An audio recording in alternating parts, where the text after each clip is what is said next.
All right, we've got some more folks piling in. So as we kind of kick into gear here, our goal today is really talk about technology. And we did a session kind of talking about this a little bit last week, and I think a lot of the themes that came up was around, we all understand the importance of it, right? And I think there's no shortage of, I think, an understanding that we need to be doing more with technology. A lot of this just comes down to, well, how to actually make it effective, right? Or to actually generate the outcomes. I'm just kind of shocked by when I read these reports, and you probably read the same reports where you see like the amount of time people are spending selling is, continuing to go down. And it's just like, it's like, well, isn't that kind of the opposite of the promise, right? The promise was this is going to automate all these things and suck it in. And so I think our goal for everyone today is, really just to give insights into, what are best in class companies doing around this? How can you make sure that you're making the right investments? How can you think about deploying these things in a smart and intelligent way? And then, ultimately, how can you get the most out of these tools? Because I think at the end of the day, that's what we're trying to do. And, we're all trying to figure out, we know we need to make the investment. How do we actually do that? And so, Todd, I'm really looking forward to the conversation, for us to go deep on this topic. As always, if you've attended anything I've done or the team at InsightSquared, please start to, drop your questions in the Q&A. We'll try to take some of those questions as we go. If there's things, as it comes up. Again, if you're just now joining us, make sure drop your company name and job title in the chat. And then, TJ already dropped his LinkedIn. Feel free to drop your LinkedIn Connect network as well. So Todd, I'm looking forward to the conversation and diving in. Yeah, me too. So I'm going to start off with maybe even like a little bit higher level, because I want to talk a little bit about, and maybe I'm going to kind of come back full circle to it. I'll talk a little bit about optimizing, right? Because that's really, a lot of companies have made investments, and feel free, hey, if everyone wants to start dropping in maybe some of the sales tech they're using too, feel free to drop some of that in. And I think what I've noticed here is companies have created a lot of different roles to try to optimize components of this. They've got, customer success ops is like the newest of the new, right? We've had marketing ops for a long time. We've had sales ops. We've had rev ops. And sometimes we bleed these two things together. What do you see as, and again, we don't have to go through all these, but really let's focus maybe a little bit on rev ops and sales ops. And, what does this mean to you? And what are the importance of some of these functions? How have you seen teams using these groups effectively? And what are some of maybe the differences between when you see a high performing, rev ops team versus a more tactical one? Yeah, so I think RevOps is a relatively recent phenomenon, and I think it's being deployed in those companies that have recognized the tech stack proliferation that's taken place in the siloed implementation is creating these islands of data that is getting in the way of being able to provide an end-to-end view of the customer from the lead to sale to customer success. These islands are creating a level of inefficiency that just aren't going to scale. And so companies that realize that, and frankly, the number one place they typically realize it is between sales and marketing. There's always been this healthy or unhealthy friction between sales and marketing. We tell ourselves it's healthy. We tell ourselves it's healthy, Todd. I'm being kind. Yeah. But it's become a bit untenable in the SaaS world because sales cycles have contracted so much.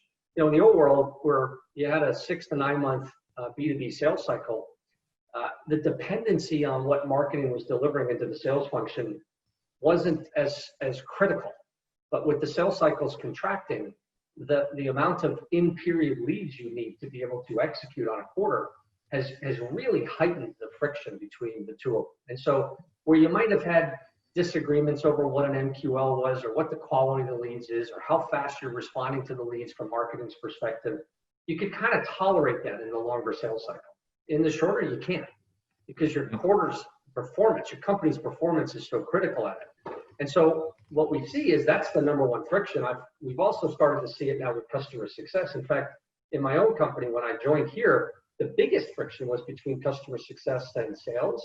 Yeah. Because you'd walk into a meeting and not know that somebody else had talked to your customer, and you look stupid and you're very uncoordinated because there were two different stacks of engagement and the two didn't talk to each other. And so all of these points of friction are now coming to a head.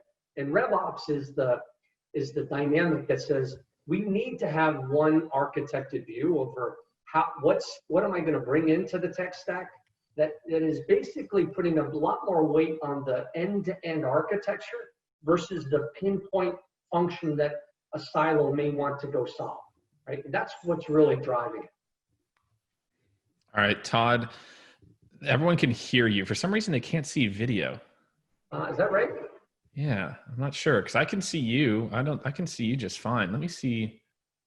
It's interesting. Yeah, Jeremy just chimed in. See the speaker gallery view. Interesting. Yeah, volume's good. No video for Todd. Yeah, it's interesting because usually then that means I can't see you too, right? So it's like, let me see if let's try to maybe spotlight. All right. That's wild. Yes, you go to, I'm trying to spotlight your video so people can tell me, let me know, give me a thumbs up if we can see Todd at any point. I'm going to try to jump in. All right, there's a version of Todd. We've got two Todds. There he is. All right, people said there he is. All right, so we're going to, well, let me see if I can remove old Todd and we'll bring in new Todd. All right, there we go. Remove. God, I'm so nervous to do this because what if it bounces both of you? Isn't it wonderful? We'll see if this works.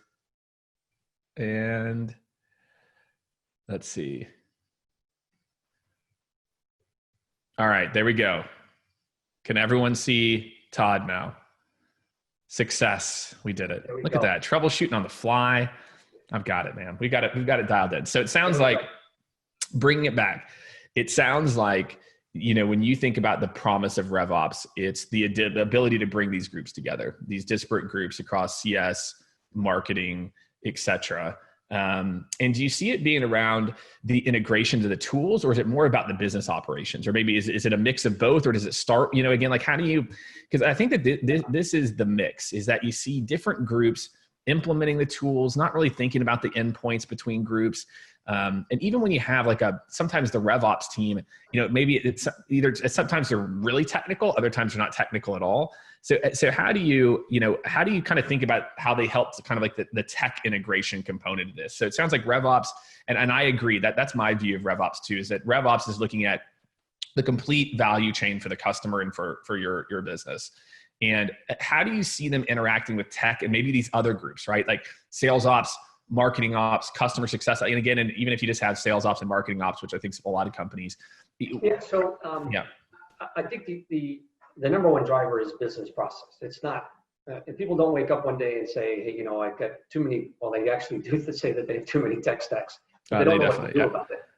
And there's typically still requests coming, and I need this tech, I need this, and it's coming up siloed. It's typically driven when you either have a very process-oriented CEO or you have a COO that is also very process-oriented, that is just kind of calling uncle. That this friction is intolerable. You've got functional heads that don't want to give up their tech stack ownership. Like marketing does not want to give it up. Sales does not want to give it up. But you know underlying that's really contributing to this challenge. That's right. And so it is very much business driven. It's never first driven from tech stack. It's driven from the business recognition that where we are, how we've gotten here is not going to scale. It's not going to drive the optimization of the customer engagement process to the level that it needs to. And so that recognition requires a position of leadership strength, because you're basically telling these functional leaders that you're going to take the tech stack away and it's going to either be virtually led or hard line led.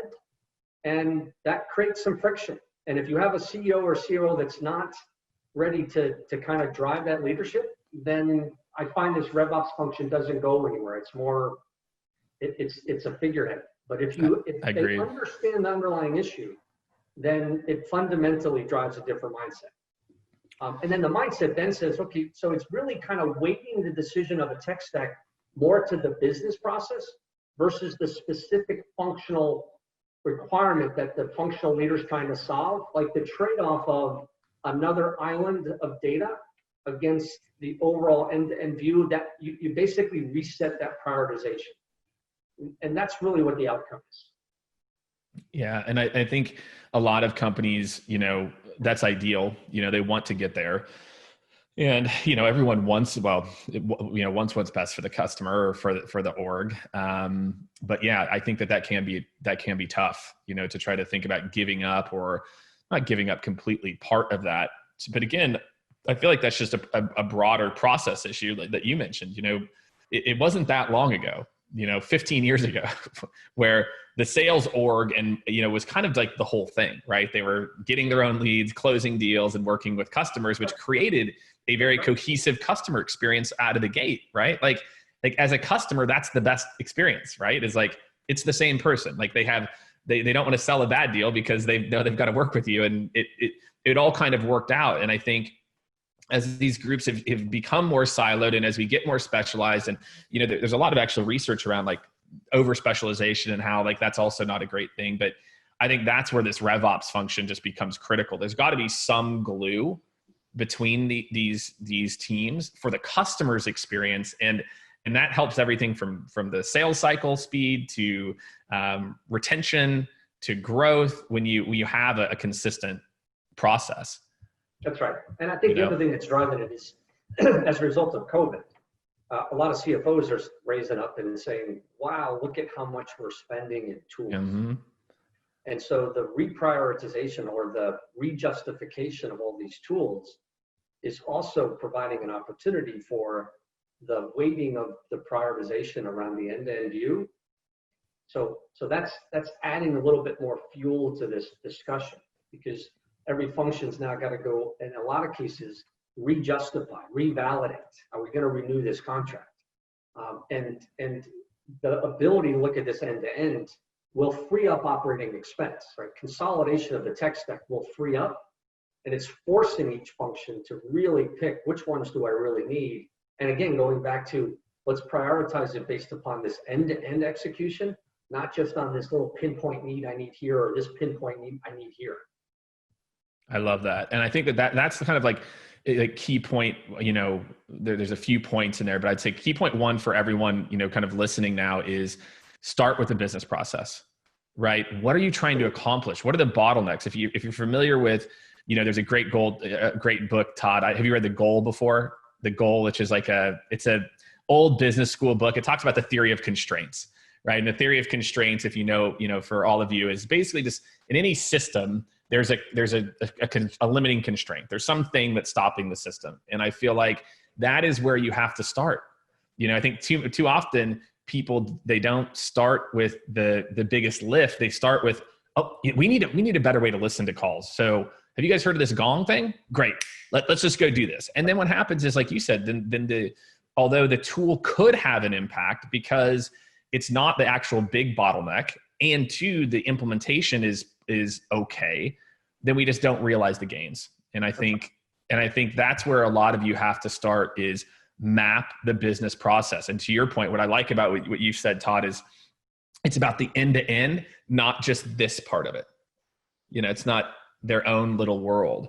And so let's maybe talk a little bit about automation. I think, when I think about optimization, so we've got this concept of we've got to look at this thing end to end. So working across, the aisle, working across company lines to look at this end to end. I think a lot of people, when they first think of tech, I think the word automation is a very fast follow thought. So how do you think about the most important things to automate? So you're thinking about the customer experience, the end to end, the things to automate, what to automate less, maybe. I mean, I've got my take, but I'd love to hear from you. What do you think from a sales tech standpoint are some of the core things people should really be thinking about automating today that maybe you couldn't even do, months or years ago? Yeah, I think by far the number one thing is all about engagement data. Or do you have a strategy to assess the health of a deal and the health of a deal, the health of a funnel is number one indicator is how engaged the customer is. And engagement, being able to measure the engagement level relative to emails, relative to meetings, relative to file shares, relative to hitting your website, relative to how much they're engaging with a piece of material you send them. We're moving, we've lived in a world where everything's about sales stages and putting all the onus on the rep to move the deal through the sales stages. And it's such a frustrating point for CROs because there's nothing in it for the rep to be diligent on that process. Yet we've been trying other than not getting yelled at, right? Other than, not getting screamed at in my pipeline meeting. That's right. I mean, I've used the carrot and the stick approach to try to get them to be more diligent. The reality of it is they'll do just enough. And the reality is we don't have the data to really digitally transform the sales process because up to this point, we've been relying on what the rep puts in. And yet you have so many other people touching the customer who don't have that same responsibility. So you're not collecting any of the data. So what is fundamentally happening right now is there's so much more technology to capture that. But you have to capture it by not putting any burden on your team, right? Don't put more administrative burden for them to input data. Like get them out of that business. And so if you get all of the feeds of how your customer is interfacing with you and your team is interfacing with them, you then need an engine that basically collects all that information. Don't make sure it's not an island. To your point, don't have a conversational intelligence island and a web connect island and a email sequence island. Those are islands. How do you pull all that together so you have an engine that is able to really compare a deal on activity level versus sales stage? I mean, I really think sales stages are going to become less of a thing going forward. Those are the buckets that we've looked at and used to evaluate our funnel, but it's not helping us to assess the quality of our funnel, right? Like just you said, I mean, if I wanted 3 times funnel coverage at the beginning of a quarter, I put enough pressure, gosh darn it, I'd get 3 times funnel. Might be a lot of garbage, but I get it because the reps wanted to avoid that pain, that inspection. So forget about all that activity. How do we collect all this data with a machine engine that's going to give you the analytics, the quantitative analytics, to bring the smart people to looking at that data to improve a deal or your overall process, whether it's lead conversion, sales conversion, renewal conversion? That's where this end-to-end game comes into play. So, activity capture and engagement is the number one thing I would tell anybody. You've got to focus on it. Yeah, I think most people would agree, right? If you ask the average salesperson, right, they're like, what is it that you don't want to do? You're like, track anything, right? Like, and so I think that's so key. And I think, Todd, what a lot of this boils down to is, and this isn't sales operations. I mean, my gosh, can you imagine that the job 4 years ago versus the job today is in like you said, Revlops is a relatively kind of like new or elevated function. It's tough, right? It's tough to know because you might have looked at a tool 2 years ago. You might have looked at a tool 6 months ago. And now, and so I feel like, look, sales, and this goes for all the sales leaders out there too, and CEOs. It is your job to stay up to date on sales technology. Mm-hmm. To me, it's just like, I akin it to if you were a CMO in the late 2000s or early 2010s and you didn't understand marketing automation or you didn't understand, attribution data. If you don't know what's possible, the amount of manual things that you're building in to your process, because that's how your dad did it, your dad's dad, and your mom, and the people you grew up with did it. I really feel like we're going to see a generation of sales leaders over the next 10 years that go one of 2 ways. They understand the importance of sales technology and the things like you're talking about, or they just keep building teams the same way. And then these other teams are just able to outperform so much because they're like, wait, your team's entering data? Like, what do you mean? And I think that this goes back to, these engines, these operations engines need to be always optimizing engines. They need to be able to look at the data. They need to look at new tools always. We've got to move out of the set it and forget it mindset we have in sales sometimes, which is like, okay, we've got stuff in place. It's done. That's, we got to look at our friends in marketing. Our friends in marketing, like, they go and spend on paid and they're tweaking things here or there. Marketing's looking at this and they're adjusting and like, yeah, I feel like, we've got to continue to do that over and over as well too, and I think that it's such an important mindset shift that you got to know what you can automate, because there's things that you couldn't automate 2 years ago that You're right. now you can automate easily. And again, I know that some of the data that you all pull in now, again, will really help to understand like engagement. So it sounds like, again, so automating data entry, are there other types of activities that you think should automate? Or if we want to kind of flip it over, what about not automate? What are the things that maybe, if there's an additional one, we can go on the automate side, but are there things that you see people, that they should not be automating or automating less? To me, it's, I look at it through a little bit of a different lens. I don't look at it to what should we be automating? I look at it more from the standpoint of what level of quantitative analytics do we need to be able to enable? And I want to go back to something you said, which is very, very true. In the old B2B world, we had what we call the superstar sales culture, right? If the rep didn't execute, must be the rep. Shoot the rep. Let's bring in another person. And that's why the life of a CRO on average is 18 months, because this black box of sales, most CEOs and CFOs don't understand the black box.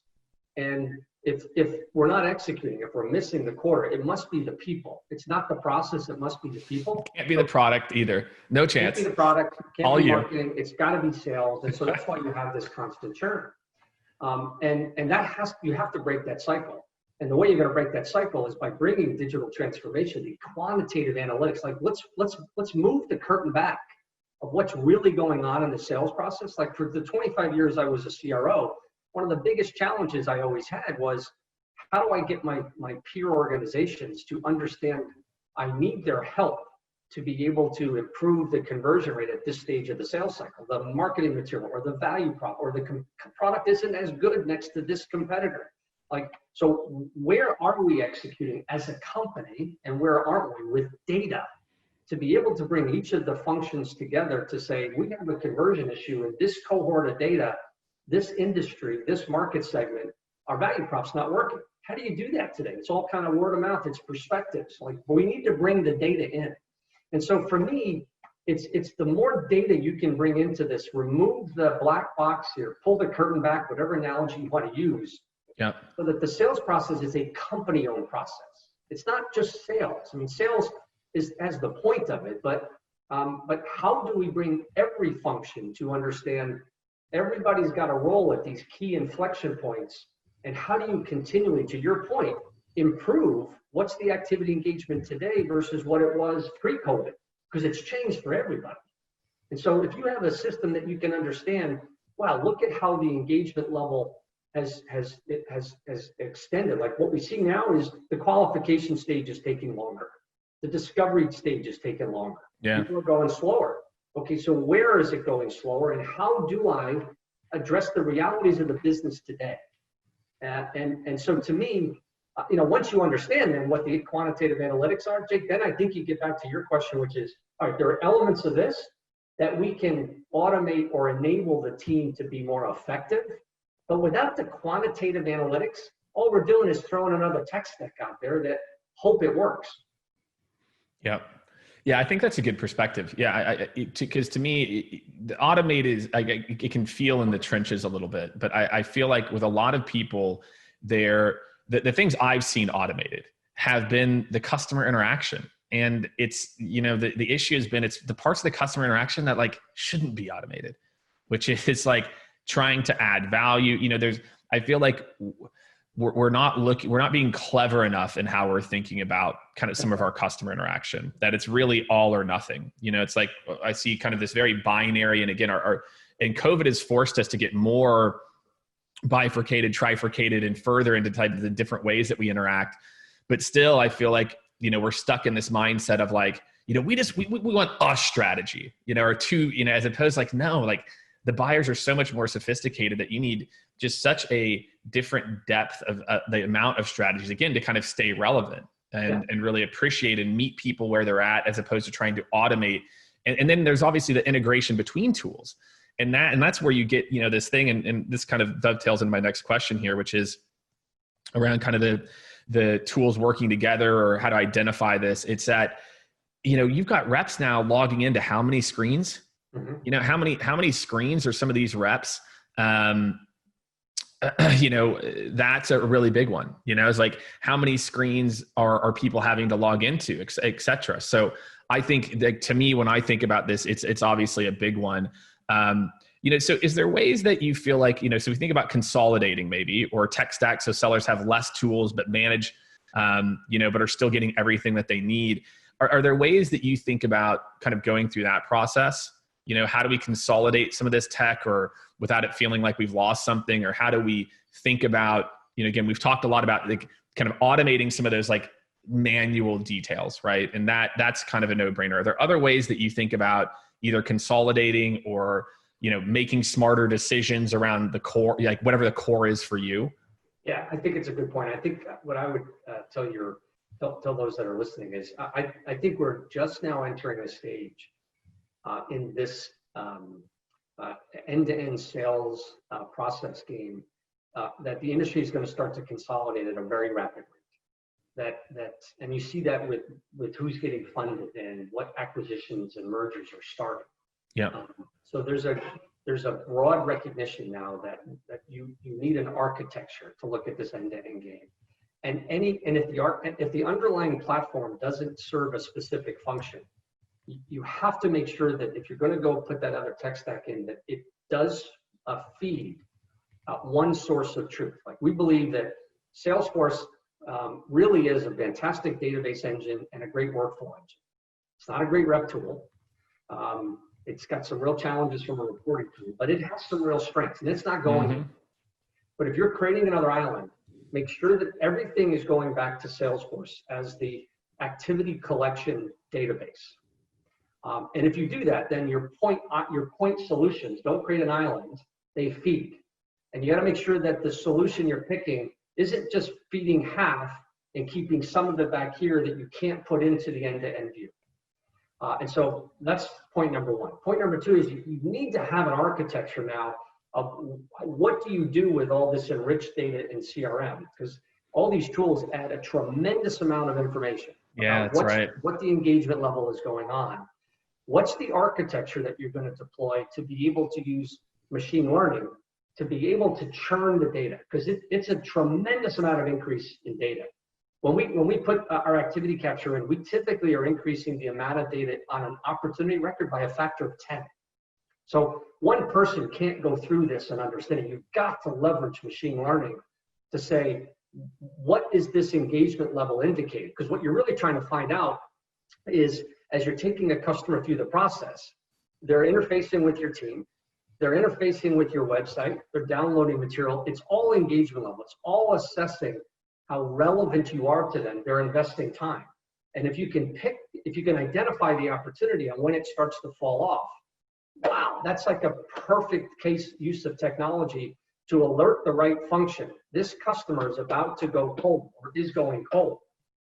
What do you do? Marketing, we need a play for this. Product, we need a play for this, or whatever the case may be. But if you don't have that listening engine, the machine learning engine, to take all that data to then go improve your sales process, then it's really all for naught. But that's where we're going. And so what's happening is the industry is consolidating around that machine learning engine. That's what you're going to see. So if you're a point product company today just doing conversational intelligence, well, that's only going to tell you part of the story. What about everything they're doing on the web? What about everything they're doing via email and other engagement levels? You need all of the engagement level. And to be able to take that engagement level from the sale process and bring it now to the customer success, or to the implementation and to the customer success, because there's an activity profile with a successful implementation, just like there's a activity level with a successful sale. How do you find when the activity starts to raise a red alert that this one's now not going well, so you can mid-course correct on the spot? Yeah, you've got to have a technology and an architecture in mind to do that. Yeah. Do you think, so we got a question here. It's a perfect timing for this.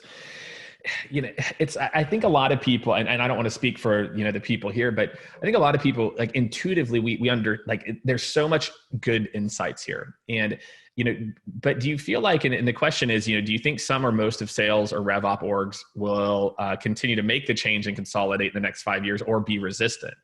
And, there's also a job security, right? In resisting certain things and, making them more complex. And obviously you work, and lead a company in, on the tech side, and, we're over here on the services side, we've doing hundreds of these tech integrations. And so we both kind of see it from the different sides. Where does the resistance start, and how do you start to break it down? So I think, this idea of we're consolidating, we're bringing the data into one place. And what I see, Todd, is the amount of people that actually know what to do with it is very low. And it's the utility. It's what we talked about the first 20 minutes. It's the utility of the data. It's the utility of the change management. So how do you think sales orgs or sales ops need to adapt? How do you start to say, great, we've got this data, like to your point, we've consolidated, we're getting it in one centralized. Now how do I take action on it? Or what are you seeing some of your best in class customers doing? So I want to answer two questions, because the first question you asked is, how do you think about this adoption? And I think, listen, during every period of economic disruption, there's companies that make it and companies that don't. And there's new business models and new technology. Innovation comes from every point of technology disruption. And there's no way this period doesn't have the same level of innovation and disruption. And I having been through a few of these, I very sincerely believe that if you do not take this opportunity to understand how you're going to get this engagement level and have a strategy, you do risk getting left behind. Because the leaders coming out of this, I'm telling you, we're talking to them. There are companies that are adopting this understanding and retooling their processes around engagement and around machine learning. It's happening, and it's going to really pick up steam. That's point number one. Point number two then is, so what do I see? Well, my biggest challenge, frankly, is sales ops. There are different types of sales ops organizations. There are some that are true business partners to the CRO, that are business people, that get this. They understand it. It resonates with them, because their job is to improve the sales process, improve the rep's performance. Contrast that with a good part of my sales ops experience is they're really there to create the next report. They get requests from all functions to help with the business review or the forecast review, and they're trying to figure out which tools to anticipate the next report from the CRO to CEO, and they don't have the ability to say, to call timeout and say, wait, can we stop this report of the week?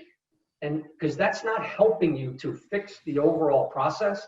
This is asking a lot if you're a sales ops person in that role. But you owe it to yourself. This is an opportunity for you to take your game to a different level, and to assess, is the company you're in, can you take your game to a different level? Because if all you're doing is being asked for the next report, you're not fixing the underlying issue. And so my challenge to sales ops is, this is an opportunity to bring what your value is to the company to a completely different level. What I see, the companies that are adopting this kind of thought process is coming from the CRO.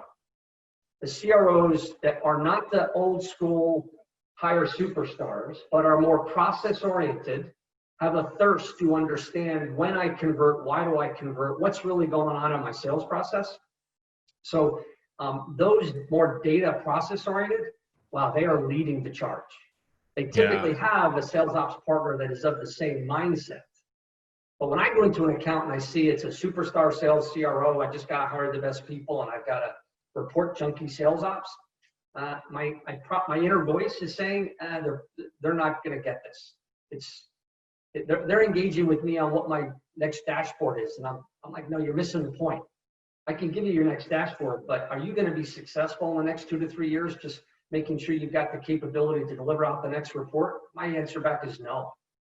You've got to have this continuous improvement process that's grounded in the quantitative data. How do you, this is interesting, maybe like a sidebar. What about the things you can't measure, right? What about, how do you think about some of those things? So, we have a thirst to measure everything now, right? And you think about, there's the parts of, and you and I we had a good conversation about this, and I think a lot of people think about this too. I think about there's some things that are the sales part of, like the sales part of sales, which is a real thing, right? There's the tone of a conversation, which, I mean, you could say conversational analytics could probably bring in some of that eventually, right? Like, how do you think about marrying these two, especially as like a sales ops or, it's a sales org where you want to make all your decisions based on data, but you have to have there's a human in the loop, right? Like there's a human who does something in the loop, whether it's the rep or the customer, whatever that means. Where does that still, or where do you see over the next few years that still being critical, where the human part of this, where we're not so focused on it? Like there's a saying that I think is true in most data scenarios, but I think it's certainly not 100% true, which is like, if you can't measure it, you can't master it. And I believe in that, but there is a layer to where there's a reason human intuition and gut has survived for so long. And it's that because like we can see things through the data. So how do you, as a company that does the machine learning, how do you think about the importance of the human in the loop, and where do you see that staying consistent maybe over the next 5-10 years? Yeah, so I think first and foremost, where the technology is going to go is that the context and the sentiment of the communication, and having the analytics, the computers to be able to really pick up the tone, how things are communicated, how things are responded in an email, in a meeting. We're at the very beginnings of being able to really assess the quality and tone of the engagement. That's what's coming. I mean, we're going to be able to give you an ability to benchmark a deal, not just on activity level, but how is it actually progressing? And what's the tone of your sales ops lead versus the tone of the CRO lead? And so you want to start to get the tonal analytics by role and be able to understand and give indications of a deal being on track or not on track to be able to respond. That's where it's going. Make no mistake about it. Yep. And we're starting to see that now with some of our partners that can actually, not necessarily tonal, but when you send a proposal, send a 12-page proposal, like what happens to it? Do they spend 30 seconds on it? Do they spend 10 minutes and they're really spending a lot of time on these 2 pages? Do they forward it 5 times? Like that's a more healthy proposal versus a proposal that basically is opened in 30 seconds and doesn't go anywhere. Now that's less tonal, but that's more engagement. So I think that's where it's going. And then what happens as a result of that, to the discussion you and I had, we were all about hiring these superstar reps, paying them a lot of money. And I don't think we ever get to the point where we're just going to hire robots, because you still want that intuition. You still want the quality of that rep who really can read a customer and understand the situation. But what you want to do is augment them even better with the machine learning, the benchmarking, the guidance, the prompting. And I think you're going to be able to take the mid-tier of your reps and make them so much better. So where you might have a bell curve of performance and you're paying a bunch of guys a lot of money here and you're trying to get the bell curve to improve better, what we're going to be able to do with these systems, ultimately you'll be able to have a B+ team, just all B+ team with this kind of capability. They'll outperform a typical bell curve company with a bunch of superstars and mediocre, because we're going to make the B+ player so much better. Yeah. So the game of sales is about to fundamentally change. And now that everything is video, like before COVID, I had about a 40% hit rate getting an executive on video. It's 100% now. So every meeting, when that rep was out on a call in a meeting, you relied on him or her to tell you what happened. Now we know. We know what happened. We know what was executed. We know what was said. We know what the sentiment is. So your ability to provide these closed loop engagement coaching and on a deal and to a rep, and being able to enable a rep to be so much more effective with these tools, I think it's going to change the game fundamentally. Yeah.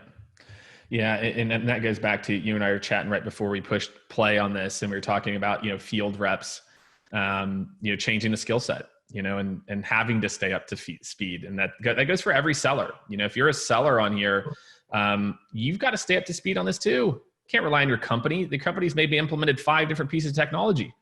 I've had some pretty heated LinkedIn debates. You'll appreciate this, Todd, with people where I said, look, if I was in sales today and my company didn't have InsightSquared and a few other tools, I'd come out of pocket myself. Yeah. I would gladly pay $300, $400 a month because I know it's going to make me X.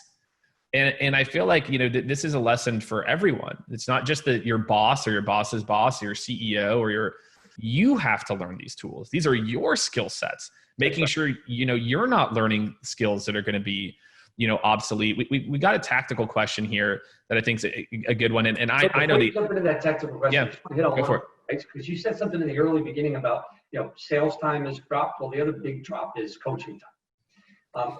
And what I have found, when we originally started with a lot of this data capture and machine learning, I feared the reaction by the rep. Is this big brother watching everything? And are they going to resist? And I found something really fascinating, is that the best reps actually take to it really well. Because your best reps are probably not getting a lot of coaching from the first line manager. They're kind of your best performers. They're kind of off and running. And if you provide insights into their territory, their deals, ongoing benchmark, and insights into the engagement level and what that engagement level means relative to benchmarking of a deal, you're providing insights. You're enabling them to do what they do well, which is react and respond. So the best team actually loves it. And oh, by the way, right, those are the team that are the worst at inputting in the CRM, and we don't want to put any pressure on them because they revolt the fastest. Right? So that's exactly it. Your best reps actually take to it really well. It's been a great surprise for me. And then the ones that are hiding those deals they know are cold, they find out the system's going to call them out on its hiding. They get the coaching earlier. So your team, I was on a call yesterday and customers said, yeah, we polled all the reps that they want conversational intelligence, and they all voted no. So of course they did. But why would a rep want to be recorded? It's not for the rep until you have the analytics that say, here's your insights. You can do this better. So it does fundamentally change it. I didn't want to miss that point. No, I think it's a good call out. No, I think it's a really good call out. And I think, again, some of these tools are just like the old is new again. Like being recorded, like, what do you mean? Like, well, we've been using call recording for 15 years. Like, like there's, and that's, let's be honest, that's what like 98% of people are using these tools for. They're not actually using the insights. So there's 2 questions I'm going to throw at you right now that we've got a few different ones I want to try to get through. Yep. One, and I think you obviously know this more than most, the question from Paul M. Can you expand on how to use machine learning to measure prospect engagement? And I think maybe I want to toss a caveat on here, or an extra layer. Maybe if you can also not just talk about how, and obviously there's the wizard behind the curtain, but also like are there factors that are most important when it comes to engagement, right? When you think about engagement with a prospect, and you think about using machine learning to look at that, are there what are some of the things you look at, and then maybe you can just add an extra layer of, are there things that your data has seen has a higher weight on propensity to move forward? So a good machine learning system, which ours does, doesn't necessarily assume what are the important elements of your business.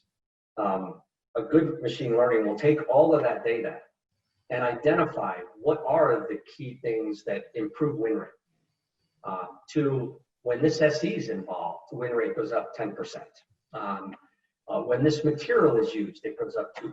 So there's a number of variables that you want the system to help give you the insights as to what are the difference makers that when these circumstances are part of a deal, I win. And how do I do more of that, right? So, but what I find, the number one thing I see most consistently with customers, the biggest challenge they have is in qualification. The fall off in the early stage funnel, we're not putting enough focus on that. And is that lead source? So when you have a big fall off, and typically the best indicator is meetings. Every customer on meetings has a first inflection point. Yep. That's somewhere between 2.5, 3 meetings and 5 meetings. That deal is either going to progress or you didn't resonate with the customer and they fall off. In my commercial business, it's 2.5. My average number of meetings when I lose is 2.5. That's right. And if I get to number 3, and actually if I get to number, you have to add time to it too. So if I have 2 meetings in 10 days, that first meeting went well, second meeting, and if the third meeting is scheduled, I'm off to the races. So now you go back and so that was like the first aha. Now you go back and look at, okay, well, what's happening? Is there a lead source that's not converting? Maybe I've got the value prop is misconnected. And so do I do something on how I'm creating those leads, or do I kill that lead source? Do I have a people problem? So to me, I start with meetings and time. Because if your value prop resonates, customer's going to get back on the phone. The moment the customer says, yeah, send me some material, let me take a look at it. That's code for, I think I get lost. That's code for get lost. And then what happens is the rep spends the next, in his follow review, yep, had a good meeting too, it's all on track, it's good. And then he or she spends the next 30, 45 days trying to get the customer back, you already lost them. Yeah. Right? And so what you want is the system to say, you didn't get the third meeting scheduled. 9 out of 10 times, you've got a lost deal. Run this play, you have 2 weeks to get them back on track, stop wasting the time. Right? And so bringing that level of analytics into the process is really what this is all about. And we've seen it. I mean, we've seen it from using InsightSquared with our clients. And this isn't, a overplug, but that meeting 2 to meeting 3 is almost universal. Meaning that component right there is, it's you have a good first meeting. Okay, I'll get some other people involved. And that ability to drive momentum from 2 to 3 is the thing. And I love that about time too. So it sounds like those are some of the details, but I really like that call out that you made in the very, very beginning, which was like, it's this whole story. It's not just this 1 or 2, but there are those small things that if done can, most likely have some type of inflection. Yeah. If you want a machine learning system that's not pre-wiring and pre-weighting what's important. Right. Then you're just gaming the system. That's right. Yeah. It's all biases.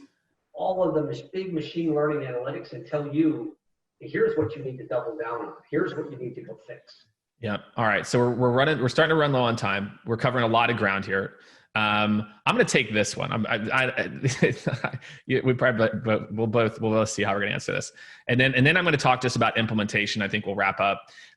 Is there a number one spot of overlap? So this is an anonymous attendee.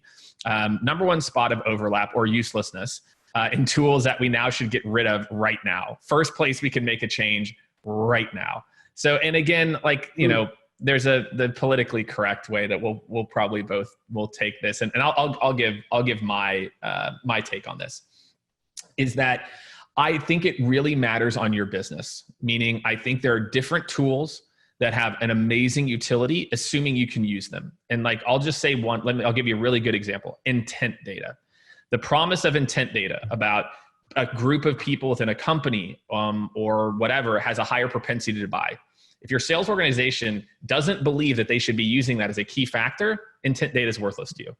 And I think it's really, to me, how I look about uselessness is your team ready for it?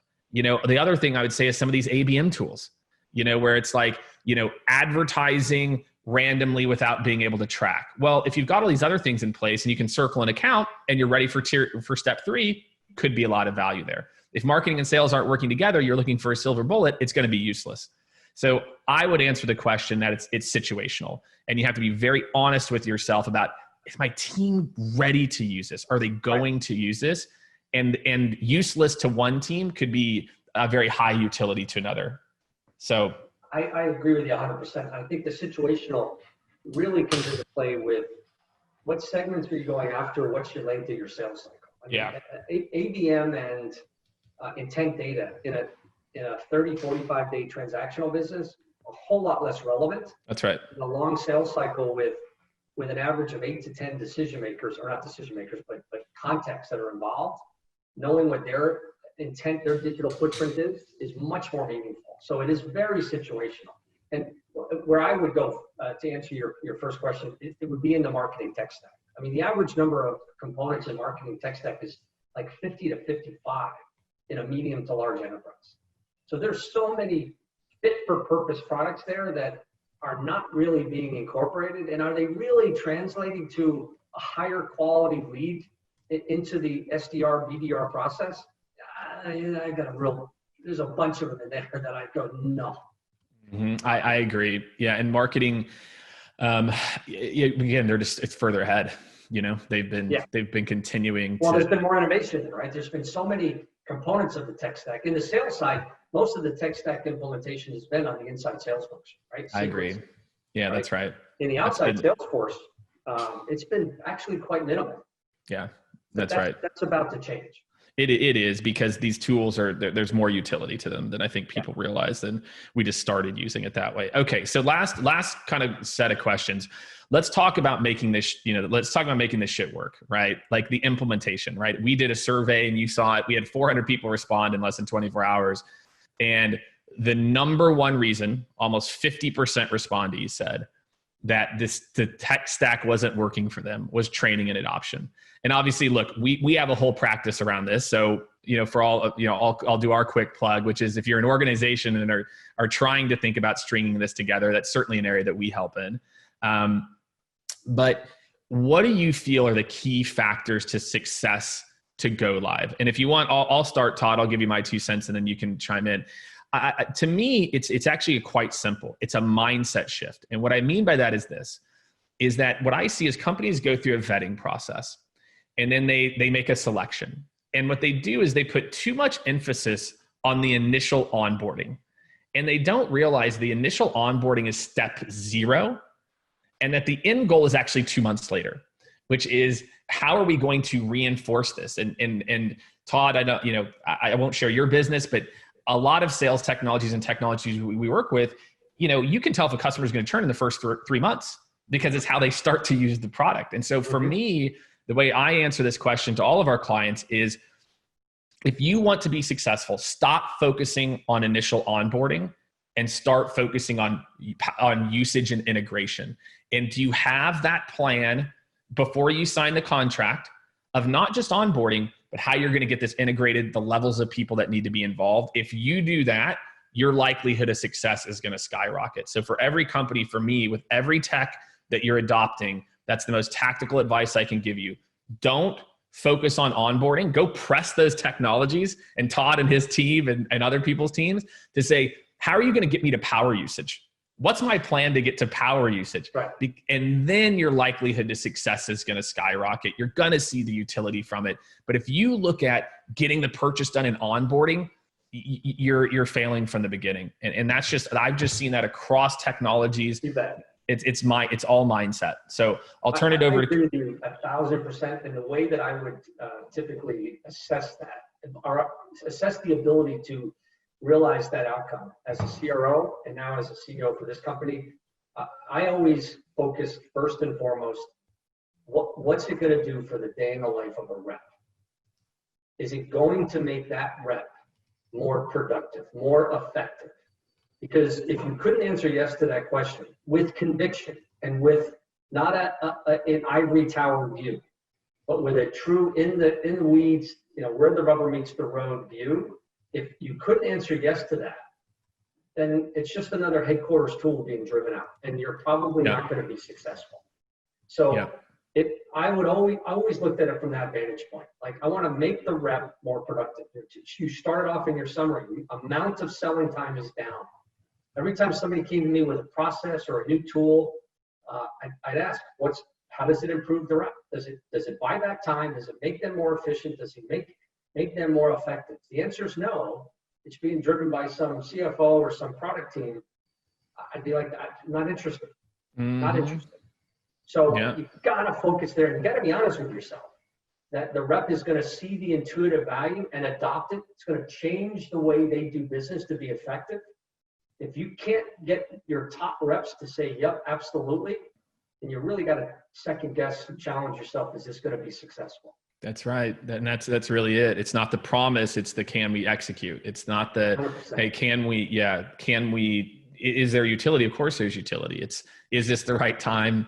Are we ready to do this? All of those things. And the answer probably is yes, but again, you do need to, get, the deployment plan in place. And obviously that's, a lot of the stuff that, we're working on together too. So look, everyone, thank you so much for tuning in, Todd.